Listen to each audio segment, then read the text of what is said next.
ओम नमो भगवते वासुदेवाय।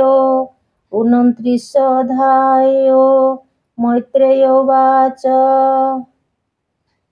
से जे प्राचीन नृपवर नारद पादे देई शिर।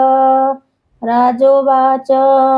भो मुनि तुम्भे ज्ञान पर कहिल आध्यात्म विचार। तुम्भे परीक्षा बादेण कहिल से सांख्य कारण। मु बुझी न पारिली चिते छेदी संचय कह मोते। जे मार्गे बुझिबई मुहि से भावे कहिबा गोसाई। जे बा पंडित दृढ़मति ए अनुभव से जानती। आम्भर नाही एणे ज्ञान विषय छने अविच्छिन्न। एणु न धरे ज्ञान रति विवेक नुहे आत्मगति।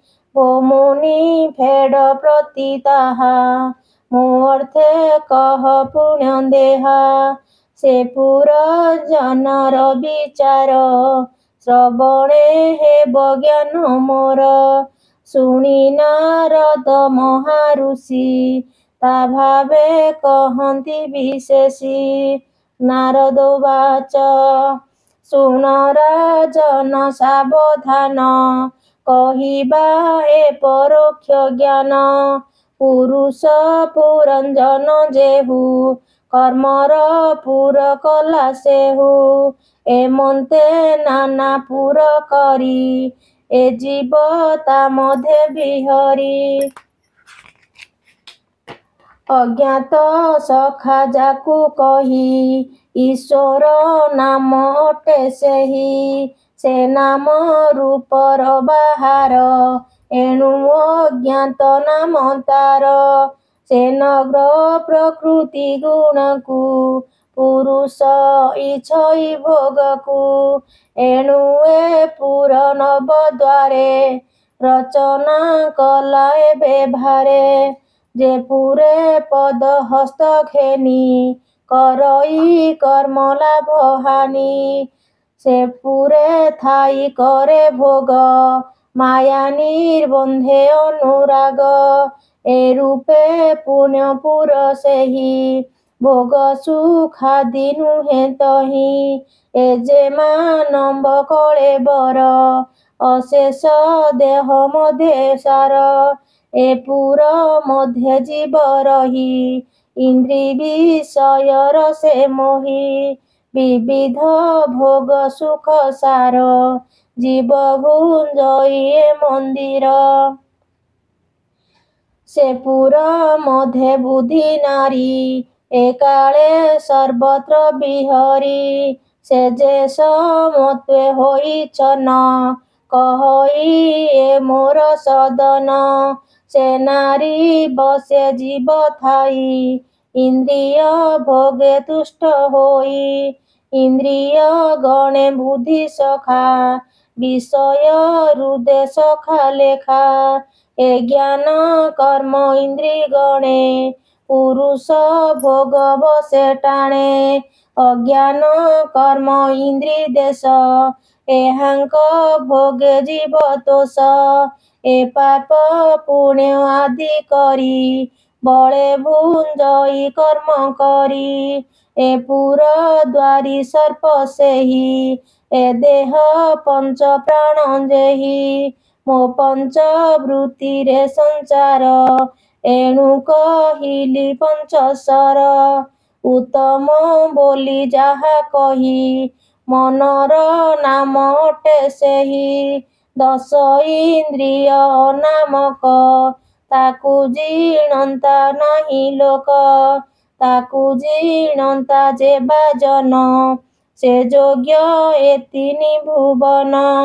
उत्तर दक्षिण जा कही मनर नाम अटे सेहि। ए पंच विषय जंजाल ଏହା ତୁ ବୁଝ ମହିପାଳ।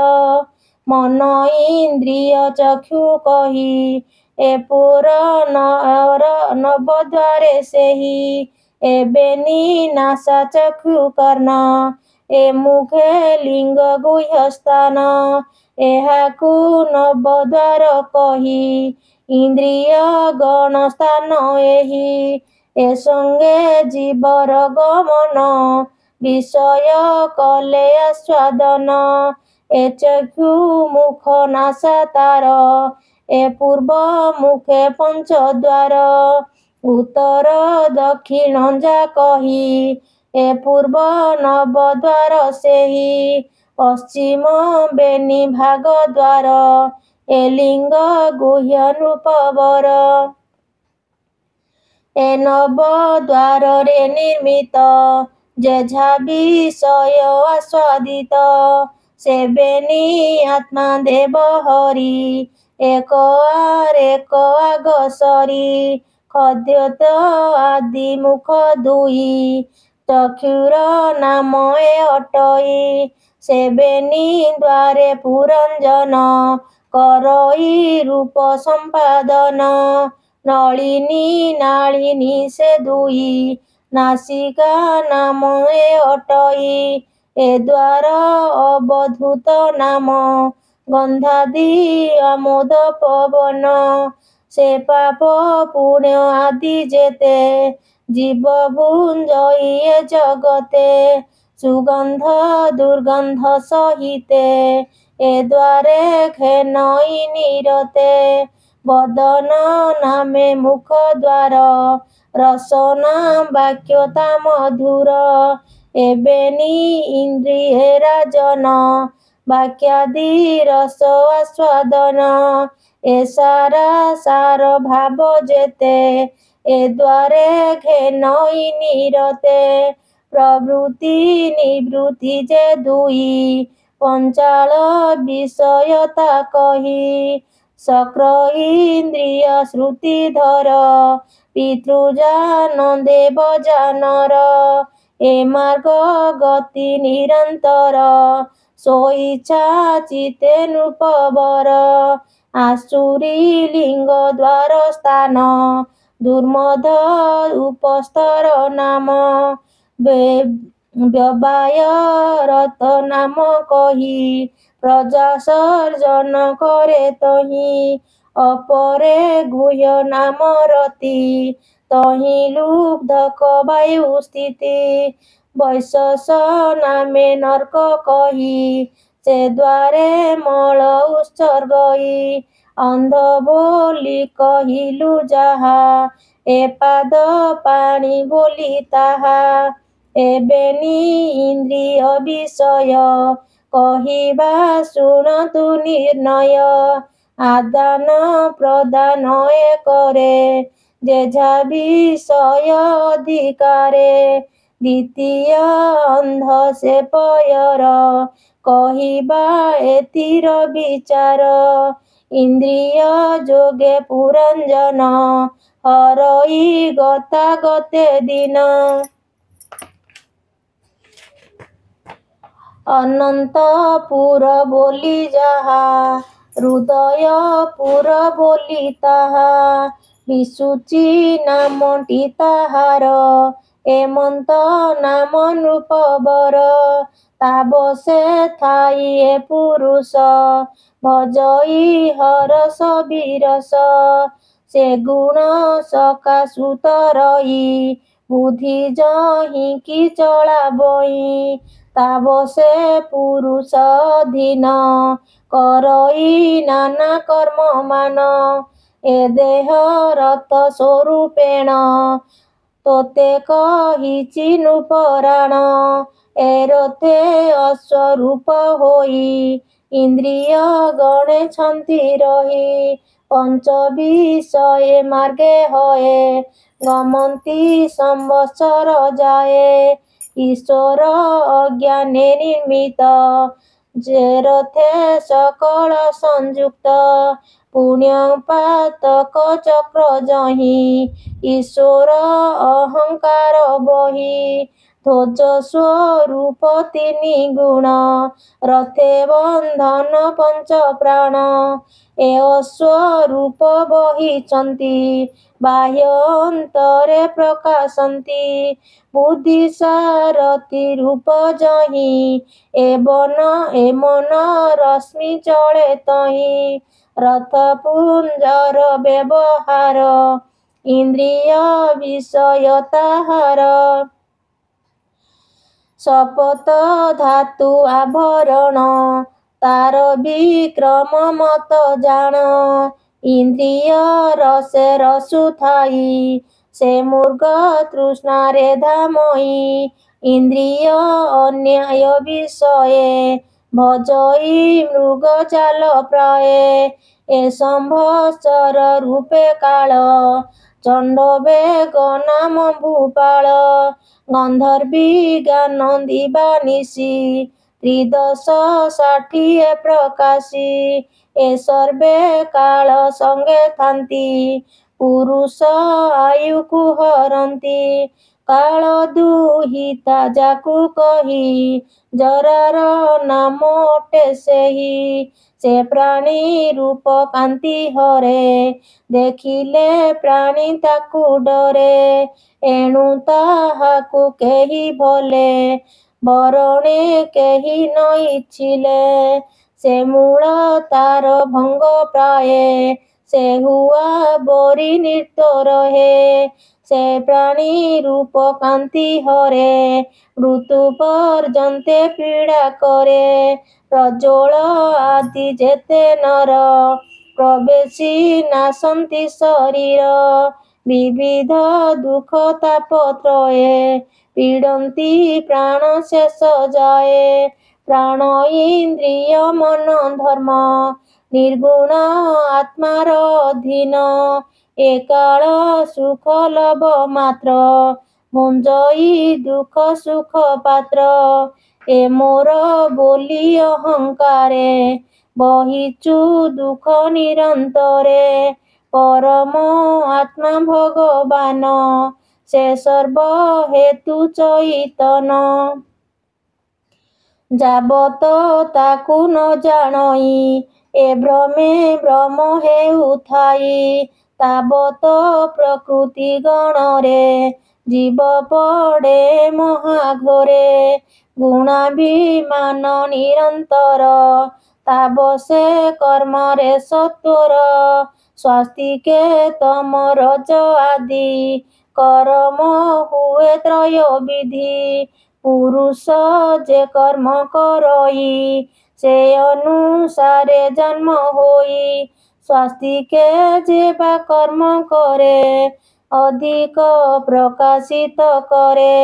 ଏହି ତ ତ୍ରିଲୋକ ଯଶ ତାର, ଗାବନ୍ତି ଦେବ ସୁର ନର। ରାଜସ କର୍ମ ଯେ କରନ୍ତି, ଆଦ୍ୟରେ ସେ ସୁଖ ଲଭନ୍ତି। ପଶ୍ଚାତେ ଲଭେ ବହୁ ଦୁଃଖ, ଏ ଭାବ ନ ଜାଣେ ମୂରୁଖ। ତାମସ କର୍ମ ସଦ୍ୟ ଫଳ, ସେ ସୁଖ ଶୋକ ମୋହ ଆଳ। ଅଜ୍ଞାନ ଭାବେ ମୂଢ଼ ମୋହି, ସ୍ୱକର୍ମ ବଶେ ଭ୍ରମୁଥାଇ। ଭେଦ ପୁରୁଷ ନାରୀ ଦେହି, ଏ ଚରାଚର ଭ୍ରମେ ମହି। ନପୁଂସ ଜନ୍ମ କେବା ଧରେ, ଏ ରୂପେ କର୍ମ ଅନୁସାରେ। କେବେହେଁ ଦେହ ତନୁ ପାଇ, ମନୁଷ୍ୟ ଜନ୍ମ କେଲ ଭଇ। ଖଗାଦି ପଶୁ ଚରାଚରେ, ସ୍ୱକର୍ମ ଭୁଜନ୍ତି ପାମରେ। ଯେସନେ କ୍ରୋଧାତୁର ହୋଇ, କୁକୁର ପ୍ରାୟ ଏକ ଭ୍ରମଇ। ଆହାର ଅର୍ଥେ ନିରନ୍ତରେ, ସତ୍ୱରେ ଭ୍ରମେ ନାନା ପୁରେ। କାହିଁ ବା ଆହାର ମିଳଇ, କାହିଁ ନିର୍ଘାତ ଦଣ୍ଡ ପାଇ। ସର୍ବେ କହନ୍ତି ବେଗେ ମାର, ଦୁଷ୍ଟ ସଜ୍ଜନ ଆଦି ନର। তা ভাবে কর্ম শত্রুপণে নিরতে দণ্ডে অনুক্ষণে সে রূপে এ জীব সঞ্জাত স্বকর্ম বলে আত্মজাত এমন্ত উচ্চ নিচে ভ্রমি কর্ম ভুজন্তে দুঃখে ভ্রমি তু বিপ্র বাক্য বিমোহিত ন জানি বেদর বৃত্তান্ত এহাঙ্ক বাক্য তু রাজন ভ্রমে ହୋଇଲୁ ହତ ଜ୍ଞାନ ଏବେ ଯେ ହରିଙ୍କ ଚରଣ ତୁ ଯାଇ ପଶ ଯା ଶରଣ ଏ ତୁମ୍ଭ ସନ୍ଦେହ ପେଡ଼ିଲୁ ଏ ଆତ୍ମଜ୍ଞାନ ଶିକ୍ଷା ଦେଲୁ ଅପର ଗୁପ୍ତ ଦୃଷ୍ଟାନ୍ତର ତୋତେ କହିବା ନୃପବର ତା ତୋତେ ବୁଝାଇ ରାଜନ ତବେ ହୋଇବ ତୋର ଜ୍ଞାନ ଇଚ୍ଛଇ ମିଥୁନ ସଂଯୋଗ କୁସୁମ ବାଡ଼ି ମଧ୍ୟେ ମୃଗ ହରିଣୀ ବସେ ବସ ହୋଇ ଅଜ୍ଞାନେ ମୃତ୍ୟୁ ନ ଜାଣଇ ଅଳପ ସୁଖେ ଭ୍ରମେ ଅତି ଭ୍ରମର ଗୀତେ ଡେରି ଶ୍ରୁତି ତା ଅଗ୍ରେ ବୃକ ମାନେଛନ୍ତି ସେ ତାର ମାଂସରେ ବଞ୍ଚନ୍ତି ତାହାଙ୍କ ମୁଖକୁ ରାଜନ ନିର୍ଭୟେ କରଇ ଗମନ ତା ପଛେ ବ୍ୟାଧ ଗୋଡ଼ାଇଛି ସଂଘଣେ ବାଣ ବିନ୍ଦୁ ଅଛି ତାହାକୁ ନ କରିଣ ଭୟ ଆନନ୍ଦେ ମୃଗୀ ବସେ ମୋହ ବେଦିଣ ବ୍ୟାଧ ତୀକ୍ଷ୍ଣ ଶର ମିଳାଇ ଅଧେ ତା ଶରୀର ଗଲାଣି ନ ଜାଣଇ ସୁଖେ ତେବେ ସେ ଉତ୍ସର୍ଗ ତା ଭଖେ ତାହାକୁ ନ କରିଣ ଭୟେ ସଧୀରେ ବୃକ୍ଷ ଲତା ଖାଏ ଏମନ୍ତ ମୃଗ କେ ରାଜନ ବିବେକୀ ଖୋଜ ତୁ ବହନ ଯେବେ ତୁ ଜାଣି ଧୂର୍ତ୍ତମତି ବିଷୟ ଧ୍ୟାନ ତ୍ୟାଗ ଗତି ଏ ଅନୁଭବେ ବୁଝରାଏ ବିବେକୀ ଜାଣିବ ଥୋକାଏ ତା ଶୁଣି ସଭଏ ରାଜନ ଗୋମୁନି ସାବଧାନେ ଶୁଣ ରାଜୋବାଚ ଆମ୍ଭର ଏଣେ ନାହିଁ ମତି ବିବେକୀ ନୋହେ ଆତ୍ମଗତି ଏବେ ମୋ ଠାରେ ଦୟାବହ ଏକଥା ମୋତେ ଫେଡ଼ି କହ ତୁମ୍ଭେ ଦୟାଳୁ ଯୋଗେଶ୍ୱର ସକଳ ଘଟେ ଦୟା ପର ମୁଁ ବୁଝି ନ ପାରିଲି ଚିତେ ক্ষীণ ସଂଶୟ କହ ମୋତେ କେ ମୃଗ ବ୍ୟାଧ ବୃକ ଦେହି ଭୋମୁନି ବର ଦେବ କହି ନାରଦ ବାଚ ଶୁଣ ରାଜନ ସୁଧ ଚିତେ ଫେଡ଼ିଣ କହି ଦେବା ତୋତେ ହେ ରାଜା ମୃଗ ରୂପୀ ତୁହି ତୋ ପତ୍ନୀ ଗଣେ ବୃକ ଦେହି ସେ ତୋତେ ବେଢ଼ି ଅଗ୍ରେଛନ୍ତି ତୋ ପ୍ରାଣ ବିବାଦେ ନାଶନ୍ତି ତୁ ତାହା ତର୍କି ନ ପାରିଲୁ ସୁବେଶେ ତନୁକୁ ପୂଜିଲୁ ସର୍ପାଗ୍ନି ସେ ସ୍ତ୍ରୀ ଦୁର୍ଜନ ବିଶ୍ୱାସ ନ ଯିବ ଏ ଜନ ତୁ ତାଙ୍କ ବଶେ ନିମଜିଲୁ ପ୍ରାଣୁ ଅଧିକେ ସ୍ନେହ କଲୁ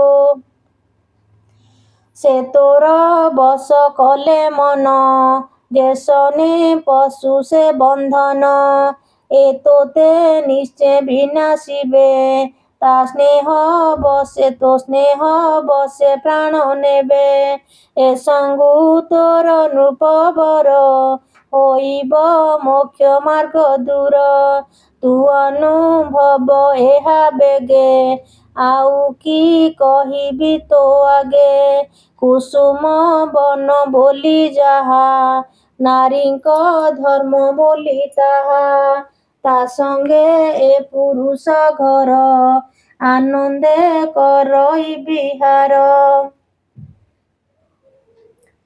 ଏବେ ତୁ ବୁଝ ମହୀପତି, ଏ ମୃଗ ତୃଷ୍ଣା ଜୀବ ଗତି। ଆପଣା ଚିତେ ତୁ ବିଚାର, ଏ ଚିତେ ହୃଦେ ତୁ ହି ଧର। କାମୁକ କାମ ସୁଖ ପାଇ, ଗୃହ କରଣେ ବନ୍ଦୀ ହୋଇ। ଯେହ୍ନେ ପଙ୍କଜ ମଧୁ ଆସେ, ଭ୍ରମର ଚୁମ୍ବେ ସ୍ନେହ ବସେ। ସ୍ନେହାନୁବନ୍ଧେ ନ ଛାଡ଼ିଲା, ପଦ୍ମ ମୁଦ୍ରିତେ ପ୍ରାଣ ଦେଲା। ସେ ରୂପେ ନାରୀ ମୁଖାମ୍ବୁଜେ, ଜହି ଯୋଗୀନ୍ଦ୍ର ଯୋଗ ତ୍ୟଜେ। ପୁଣ୍ୟାଦି ଧର୍ମ କରେ ନ୍ୟାସ, ଯେ ସଙ୍ଗେ ନାହିଁ ସୁଖ ଲେଶ। ସତ୍ୟ ଶୌଚ ଦୟା ଧର୍ମ, ଶାନ୍ତି ସୁଶୀଳମତି ଭ୍ରମ। ତୁ ଗୃହ ଛାଡ଼ି ହରି ଭଜ, ବିଷୟ ଧ୍ୟାନ କର ତେଜ। ତା ଶୁଣି ବୋଲଇ ରାଜନ, ଓ ମୁନି ଏ ତୁମ୍ଭ ବଚନ। ବିଚାରି ବୁଝି ବଇଚିତେ, ମୋ ରାଜ୍ୟ ବିପ୍ରଛନ୍ତି ଯେତେ। ଏ ସର୍ବେ ନ ଜାଣନ୍ତି ଜ୍ଞାନ, ବିଦ୍ୟା ବିବଧେ ଅଭିମାନ। ସେ ଯେବେ ଜାଣନ୍ତେ ନା ଏହା, କିମ୍ପାଇଁ ନ କହନ୍ତେ ତାହା। ଏଣୁ ସେ କର୍ମେ ମୋତେ ଟେକି, ଯେଣୁ ଅଟନ୍ତି ଅବିବେକୀ। ଓ ମୁନି ତୁମ୍ଭ ପ୍ରାୟ ଯେତେ, ସାଧୁ ଏ ଅଛନ୍ତି ଜଗତେ। ଏ ତୁମ୍ଭ ପ୍ରାୟେ ଦୟା କରି, କେହି ନ ଛାଡ଼ନ୍ତି ମୋ ପୁରୀ। ଏକଥା କହ ମୁନିବର, ମୋର ସଂଶୟ ଯାଉ ଦୂର। ଏମନ୍ତେ ଦେବ ମହାଋଷି, ତା ବାକ୍ୟ କହନ୍ତି ପ୍ରଶଂସୀ। ତୁ ଯାହା ପୁଛିଲୁ ରାଜନ, କହିବି ଏଥିର ବିଧାନ। ଯେ ପାଦ ଲାଭ ପଦାଶ୍ରିତ, ଏଣେ ନ ଭାବେ ତାଙ୍କ ଚିତ। ସ୍ୱର୍ଗାପବର୍ଗ ତୁଚ୍ଛ ଗଣି, ତୋ ରାଜ ଭୋଗ ମୃତ୍ୟୁ ଗଣି। ଏଣୁ ସାଧବେ ତାହା ଦେଖି, ଭୟ ବିମୁଖେ ଦୁରୁପେକ୍ଷୀ। ଆତ୍ମା ବିହୀନେ ପିଣ୍ଡ ଯେହ୍ନେ, ସଭଏ ତେଜନ୍ତି ଯେ ଶନେ। ତେ ଶନେ ଏ ରାଜ୍ୟ ବିଭୂତି, ଭୟେ ସାଧବେ ନ ଛାଡ଼ନ୍ତି। ତୁ ରାଜା ଚିତେ ପରିମାଣ, ଭୋଗାଦି ଅନର୍ଥ କାରଣ। ତା ଶୁଣି ସଭଏ ନୃପତି, ଚିତେ ବିମୁଖେ ଦୁଃଖୀ ଅତି। ଏ ବିପ୍ରଗଣ ଅନୁକ୍ଷଣେ, କହନ୍ତି ଯଜ୍ଞାଦି କାରଣେ। ଏହାଙ୍କ କର୍ମ ଦୀକ୍ଷା ଯେତେ, ଛାଡ଼ିଲା ତୁମ୍ଭ ବାକ୍ୟ ଚିତେ। ଯେ କର୍ମେ ଯୋଗୀ ଜନ ମୋହ, ଏଣୁ ଏ ସର୍ବଠାରେ ଦେହ। ଏକ ସଂଶୟ ହୃଦେ ଅଛି, ଓ ମୁନି କହ ପଚାରୁଛି। ଯେ ଦେହେ ପ୍ରାଣୀ କର୍ମ କରେ, ତା ଛାଡ଼ି ପ୍ରଲୋକେ ସଂଚରେ। କର୍ମ ଭୁଞ୍ଜଇ ଅନ୍ୟ ଦେହେ, ଏକଥା ସର୍ବବେଦ କହେ। ଫେଡ଼ିଣ କହିବା ଗୋସାଇଁ, ଆବର ସନ୍ଦେହ ଛଇ।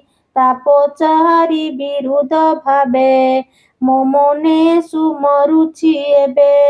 ଦେହ ସହିତେ ଯେତେ କର୍ମ, ଲୋକ ବିଚାରେ ବିଧି ଧର୍ମ।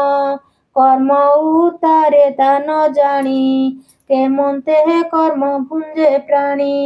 ଅଦୃଷ୍ଟ କର୍ମେ ସଂଯୋଗଇ, ସନ୍ଦେହ ଲାଗେ ମୋର ଦେହି। ନାରଦ ଉବାଚ, ଶୁଣ କହିବା ନୃପରାଣ। ଏବେ ନିଃସନ୍ଦେହ ଫେଡ଼ିଣ, ଯେ ଦେହେ ଜୀବ କର୍ମ କରେ, ପ୍ରଲୋକେ ଭୁଞ୍ଜେ ତା ଶରୀରେ। ଏ ସ୍ଥୂଳ ଦେହ ଗଲେ ନାଶ, ଏ ଲିଙ୍ଗ ଅନ୍ୟ ଦେହେ ବାସ। କର୍ତ୍ତା ଭୋକ୍ତା ନୁହେଁ ଭିନ୍ନ, ସ୍ୱପ୍ନେ ଦୃଷ୍ଟାନ୍ତର ଯେ ସନ। ଶୟନେ ଦେହ ପଡ଼ିଥାଇ ଶ୍ୱାସ କ୍ଷେପଣ ନ ଜାଣଇ ଏ ହେତୁ ସ୍ନେହ ପରିହର ଏମନ୍ତ ଲିଙ୍ଗ ଦେହ ଧର ଅଦ୍ଭୁତ କର୍ମ ଏବେ ଭାର ଏମନ୍ତ କରେ ଅଙ୍ଗୀକାର ଏମନ୍ତ ଜାଣି ଭ୍ରଷ୍ଟାନ୍ତର ଏ ମନ ଅତ୍ୟନ୍ତ ଶରୀର ଧରିଣ ସ୍ଥୂଳ ଦେହ ମାନ ମୁକୁଳେ ଶ୍ରେଷ୍ଠ ବିଦ୍ୱଜନ ଏ ପୁତ୍ର ଦାରାଧି ମନ୍ଦିର ବୋଲିଣ କରେ ଅଙ୍ଗୀକାର ଏ ଅଭିମାନେ କର୍ମ କରେ ସେ କର୍ମ ଦୋଷେ ଯୋଗ ଧରେ କର୍ମ ନଥିଲେ ଯୋଗ କାହିଁ ଏମନ୍ତ ଜାଣି ନ ପାରଇ ଏମନ୍ତ ଲିଙ୍ଗ ଦେହ ଘେନି ଭୋଗାର୍ଥେ ସ୍ଥୂଳ ଦେହ ଘେନି ଯାହା ତୁ ପୁଛିଲୁ ନୃପତି ବିନାଶ କର୍ମ ଉପଗତି ତା ଫେଡ଼ି କହିବାକୁ ତୋତେ ସନ୍ଦେହ ଫେଡ଼ିବ ଯେ ମନ୍ତେ ଏ ଅଜ୍ଞାନ କର୍ମ ଇନ୍ଦ୍ରି ଦୁଇ ଭେଦେଣ କର୍ମାଦି କରଇ ଏ ସର୍ବ ପାପାଦି ବିଷୟ କରଇ ଏ ମନ ଇନ୍ଦ୍ରିୟ ଏ ସର୍ବ ପାପାଦି ବିଷୟ କରନ୍ତି ଏ ମନ ଇନ୍ଦ୍ରିୟ ବିଷୟ କର୍ମ ମନ ଜାଣି ନୋହିଲେ କେବା ପରିମାଣି ଏ ରୂପେ ଜାଣି ଚିତ୍ତ ବୁଦ୍ଧି ମୁଞ୍ଜଇ ସର୍ବ କର୍ମ ସିଦ୍ଧି କର୍ମେ ନଥିଲେ ଭୋଗ କାହିଁ ବିବେକୀ ବୁଝ ନର ସାଇଁ ଏ ପ୍ରତି ଲକ୍ଷେ ଦୃଷ୍ଟାନ୍ତର ତୋତେ କହିବା ନୃପବର ତୋ ଅନ୍ୟ ଦେହ ଥାଉ ଏବେ ଏ ଦେହ ବୁଝ ଅନୁଭବେ ଜାଗ୍ରତେ ଯେତେ ରୂପମାନ ଏ ଦେହେ ଭାବିଥାଇ ମନ ଦୃଷ୍ଟି ଶ୍ରବଣେ ଏ ବିଷୟ ସ୍ୱପନ ସଙ୍ଗେ ସେ ଉଦୟ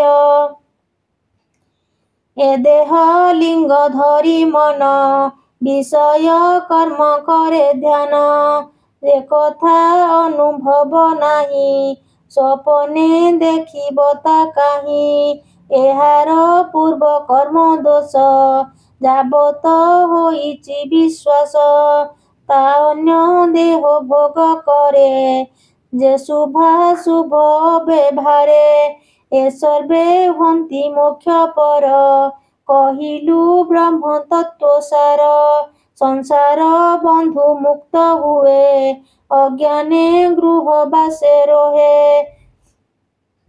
ପରୀକ୍ଷ ତତ୍ତ୍ୱ ଜ୍ଞାନ ସାର ତୋ ଭାବେ କହିଲୁ ବିଦୁର କହଇ ବିପ୍ର ଜଗନ୍ନାଥ ମୈତ୍ରେୟ ବିଦୁର ଚରିତ ଇତି ଶ୍ରୀମଦ୍ଭାଗବତେ ମହାପୁରାଣେ ପାରମହଂସ ସଂହିତାୟାं ଭାଷ୍ୟଂ ଚତୁର୍ଥ ସ୍କନ୍ଧେ ମୈତ୍ରେୟ ବିଦୁର ଚରିତେ ନାମ ଊନତ୍ରିଶୋऽଧ୍ୟାୟः। ଓಂ ନମୋ ଭଗବତେ ବାସୁଦେବାୟ।